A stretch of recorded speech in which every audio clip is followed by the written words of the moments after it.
So you were working for the post office. Correct. Yeah, I think I missed where you were working before. Well, I did 26 years with the New Orleans Police Department. Okay. And, Okay. yeah, retired as a police major. Wow. Commander of the first district when I retired.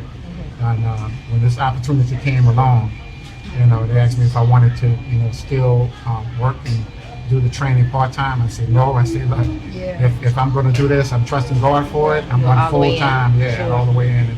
And did the year and a half of training at no pay, working in there just like a regular crew member, learning everything, and moved up to the management level and learned everything about the business before I finally got the keys to the first restaurant. So was this during that time when McDonald's was really doing a push to get minority owned operators? No, that was we started. I retired in 2008. Okay. And we purchased our first 2 restaurants in 2010. Okay. So it was the story of how we got in was actually it was divine intervention. I got to say, just being at the right place at the right time. Just I'm nothing but God. I think we all got to say. Yeah. But at the time, I was eligible for retirement. It was after Katrina. Okay. And I had moved up to the ranks, and I always said 25 years, and so my wife and I we had a discussion about the possibility of what's going to be our next business venture. Okay. We retire, we can do some full time.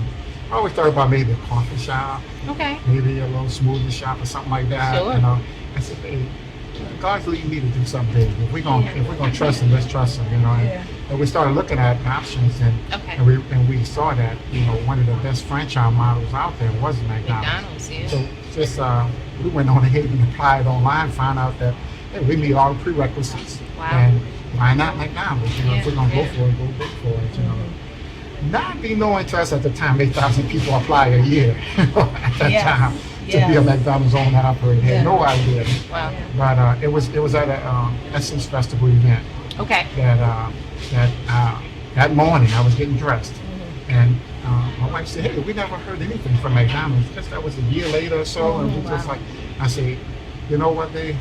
I said, God, if it's for us, it's for us. I said, it's all in your hands. We trust you for it all. So we're just going to leave. I said, we got good careers, I said, maybe there's other things that God have intended for us in our current careers. So, and I left and went to work. Okay. I went to work at Essence Festival at a detail. Okay. And my assignment that day was to go up to a VIP room where they was having a press conference. And unbeknown to me, when I opened up the door, I saw a whole bunch of McDonald's advertisement, and as well as people were there with McDonald's logos on and pins, lapel pins, and I stepped out. You're not gonna believe it. Where I'm stationed. Right. So she said, "You want me to come? You want me to come down there?" I said, let me see what I can do here. I got it. And I went back there and kind of stand the room a little bit, and I saw one gentleman standing back in the back, and he was just smiling, looking at what was going on the stage, and he had his arms folded, and he had that McDonald's lapel pin on. And I said, okay, he's the one for some reason. Wow. And I went and introduced myself and told him, look, my wife and I, we meet all the requirements. We have the financials, we have the education, and everything else that is required. Because you had been saving and you'd had We had been retirement. saving, right? We Okay. had retirement and some other things, real estate and all that we own. That's right. And so we met all the requirements financially and as well as education, because you have to have at least a college degree in order to be a McDonald's owned operator. Okay. And then so I went in there and I approached this gentleman and had my 2-minute elevator speech that I gave him.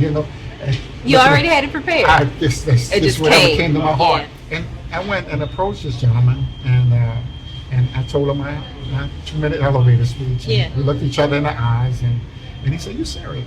I said, "Yes, sir, I'm serious." Yes, I said, "All we indeed. need is a door, opportunity to get in the door. Oh, Just sit out yeah. in the door, and I promise you won't never regret it." I remember that day like it was yesterday. So, and he said, "Here's my card." He said, "Somebody's gonna call you this week. If they don't call you, you call me." And sure enough, we got the call. The rest is history. They said, and just to find out later on that he was actually the vice president of Central Division of McDonald's at that time. So. And that was our opportunity. Now today, 10 years later. Yeah, it's really was a lot about faith. It really was. That's amazing. That's amazing.